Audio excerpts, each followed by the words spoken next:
perlu Bapak dan Ibu ketahui, di sekolah kami setiap selesai kegiatan atau pas itu kan harus menginput nilai rapor.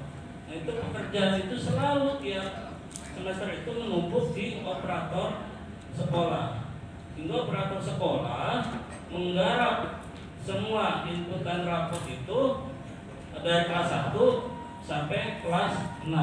Kenapa demikian? Karena notabene guru-guru belum mampu atau masih kurang menguasai, apalagi sampai ke tingkat input di aplikasi gitu. Yang selanjutnya yang membuat waktu itu tantangan juga, ingin melakukan kegiatan semacam IHT, industrial ini, tapi fasilitas yang dimiliki sekolah itu kurang. Jadi laptop waktu itu hanya ada 2, sementara waktu itu personil ada 8. Nah sehingga pada saat ada program sekolah penggerak dan alhamdulillah mendapatkan dana dari pemerintah, diantaranya untuk meningkatkan kapasitas guru, saya gunakan dana itu untuk melaksanakan kegiatan IHT. Ini latar belakang atau situasi pada saat itu ya. Ini perlu saya sampaikan, situasi ini terjadi sebelum SD saya, SD Tanjungan 2 dipercaya menjadi pelaksana program sekolah penggerak. Jadi alhamdulillah dengan bantuan atau dipercaya untuk melaksanakan program sekolah penggerak dan mendapatkan bantuan dana, saya bisa melaksanakan program itu. Karena notabene siswa di Tanjungan 2 Bapak Ibu perlu ketahui di bawah 100, atau kalau istilah Cikesik sekolah detik alif ya, gitu. Dan sebelum melaksanakan itu sebenarnya sering juga ngobrol dengan guru-guru terkait dengan kemampuan TIK. Nah ini di sini next Pak, ada tantangan-tantangan. Kalau di situasi tantangan yang yang pertama, sarana penunjang TIK masih kurang memadai. Jadi yang saya sebutkan ya, antaranya perangkat laptop. Yang keduanya jaringan internet Pak. Di Desa Tanjungan, ya bukan di sekolah saya, karena di Desa Tanjungan itu ada 5 sekolah, itu internet itu sangat sulit. Jadi tidak ada jaringan setingkat IndiHome atau apa, agar kegiatan daring ya, karena pelaporan daring itu bagi OPS itu sangat membutuhkan itu. Bahkan sinyal biasa pun agak sulit. Jadi kadang-kadang si OPS itu harus beranjak dari rumahnya mencari tempat-tempat di daerah Binuangen yang sinyalnya kuat.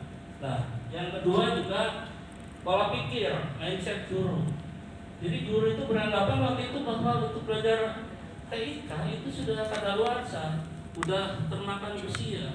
Padahal kalau dibanding dengan saya sendiri, usianya itu ya sekitar kelahiran 80 gitu. Kalau saya kan kelahiran 90 ya. Lebih muda ya, 70 berarti. Jadi kalau dibandingkan dengan usia saya sebenarnya masih banyak peluang. Jadi mereka berpikir, apalagi nih mohon maaf, ini di sekolah saya, yang ibu-ibunya ibu dari, jadi psikolog sudah bukan waktunya.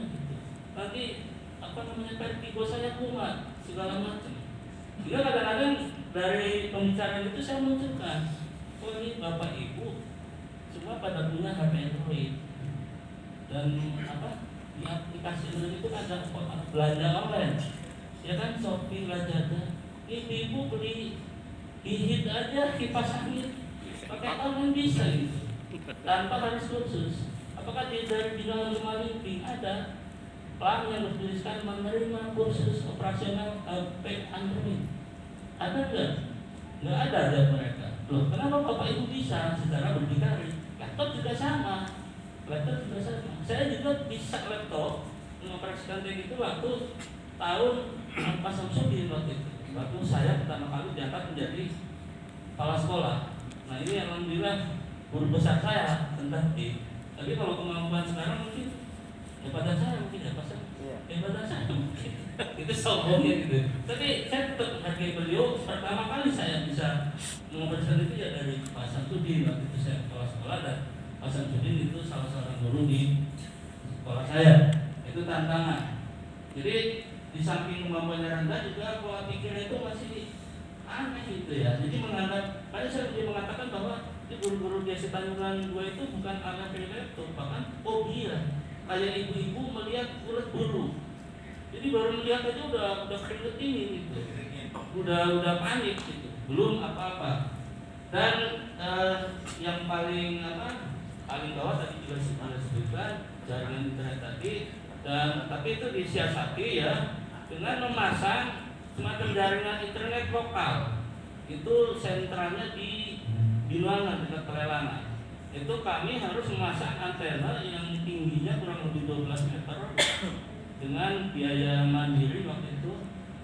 Saking pengennya punya sinyal masuk ke sekolah. Walaupun ada beberapa pihak yang mengatakan hati-hati Pak Yus, itu adalah ilegal. Ilegal artinya melanggar hukum. Saya tidak peduli. Ini kemajuan pendidikan, nggak masalah kok. Oh itu internet tidak saya gunakan untuk hal-hal yang negatif, untuk kepentingan sekolah. Dan sampai sekarang pun internet itu walaupun sering gangguan dan tidak menjamin lah, tidak menjamin. Next Pak. Lagi Pak. Nah, setelah tantangan sudah, situasi latar belakang sudah, sekarang aksi saya untuk menghadapi tantangan tadi. Yang pertama dengan melaksanakan kegiatan IHT.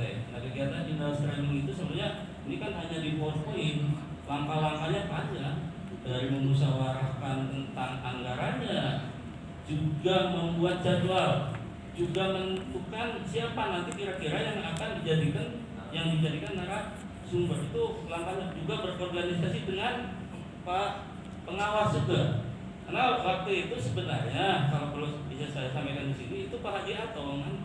Waktu itu Pak Haji Ato sedang berhalangan, sehingga Pak Kormin alhamdulillah waktu itu saya undang untuk bisa mendampingi. Minimal kalau ada orang tua itu, guru itu akan lebih termotivasi. Saya perhatikan seperti itu. Dengan kedatangan pengawas sekolah ke sekolah, itu ada motivasi, ada semacam sugesti sendiri bagi guru untuk lebih mau meningkatkan kapasitas dirinya. Nah, untuk menghadapi, menyikapi tantangan kurangnya fasilitas IT, laptop, saya pinjam ke sekolah lain dan juga pinjam ke pribadi-pribadi yang mempersilahkan laptopnya untuk digunakan waktu itu, dan alhamdulillah bisa mencukupi. Nah, ini terkait yang ketiga dengan memanfaatkan tutor rekan sejawat. Jadi kalau cuma mengandalkan narasumber sebenarnya banyak, tapi kan mengingat anggaran juga gitu, karena banyak kebutuhan pos-pos lain. Beda kan misalkan saya memanggil Pausuk, pasti beliau ada tarik sendiri lah gitu. Beda dengan memanfaatkan tutor sejawat gitu ya, OPS tadi. Termasuk saya juga, walaupun belum terlalu bisa, tapi karena mungkin ada tanggung jawab sebagai kepala sekolah. Karena kan begini Pak, materi yang dibutuhkan oleh setiap guru itu beda-beda tingkatannya. Ada yang memang baru bisa menghidupkan dan menyalakan. Yang penting jangan putus asa, dipandek KWH-nya, mematikan perangkat laptop. Ada juga yang sudah bisa sedikit-sedikit ngetik di Word ya, ada. Ya, dalam hal itu materi yang dibutuhkan itu artinya tidak sama, secara klasikal tidak sama. Itu pelaksanaannya waktu itu. Jadi sesuai dengan kebutuhan masing-masing, kemampuan sejauh mana kemampuan guru itu terhadap penguasaan TIK. Dan selama 3 hari itu Bapak dan Ibu, selama 3 hari saya melaksanakan ini di sekolah. Dan yang selanjutnya juga melibatkan pengawas, tadi sudah sampaikan. Bukan berarti Pak pengawas, ayo Pak pengawas tolong, bukan itu. Yang saya minta tolonglah doanya, motivasinya. Begitu melihat wajah Pak Komarudin saja udah itu alhamdulillah Pak, wah ada Pak pengawas. Jadi paling nggak antusiasmenya meningkat gitu. Beda dengan pengawas juga nggak hadir, udah males. Itu betul. Jadi itu saya hebatnya seorang pengawas. Apalagi kalau pengawasnya cantik kemudian lagi tato, menurut saya akan semakin meningkat. Boleh lah tuh bisa nengok. Saya tuh ya mau bercanda biar nggak ngantuk saja. Nah, saya yang terakhir di sini ada refleksi atau hasil dan dampak.